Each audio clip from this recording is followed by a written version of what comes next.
Kia ora. I'd like to talk to you today about evidence and conspiracy because there are a lot of theories out there at the moment, and how do we know which ones are true? And how do we know who to trust? I'd like to introduce you to my two friends here, Ben and Bob. Ben and Bob both care about families and our society, and they care about democracy and our economy, and they both think that government should be held to account. Ben draws his theories based on a pool of evidence. Each one of these represents an individual study or piece of research. Now, in order for Ben to draw valid conclusions from this research, he really needs a good background knowledge of the topic. Bob, on the other hand, comes along and picks up one or two pieces of research and shouts them on social media as the truth.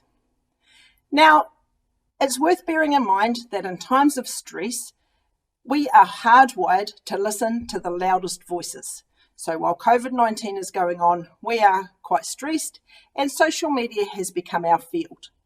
And back in the day when we were cavemen, it was our natural instinct to listen to those loud voices because they were what kept us safe from the lion that was chasing us across the field.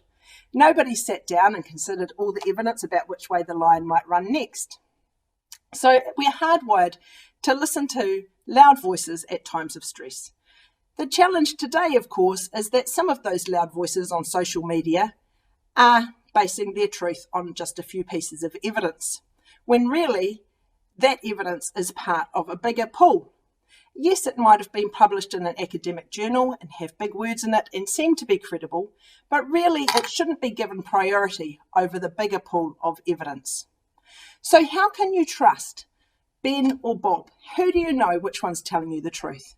Obviously, you can look at how much evidence they're drawing on, if it's just a bunch of studies versus a whole field of studies, but also you can listen to the emotion. So if the voice that you're listening to is starting with, we care about the family and we care about democracy, and therefore you should listen to our one piece of evidence and this is the truth, then that's a red flag.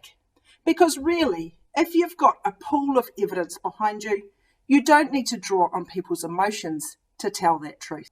So if you're talking to your friends about their conspiracy theories, I would start with what you've got in common. Yes, we all care about family and our society and our democracy and holding government to account.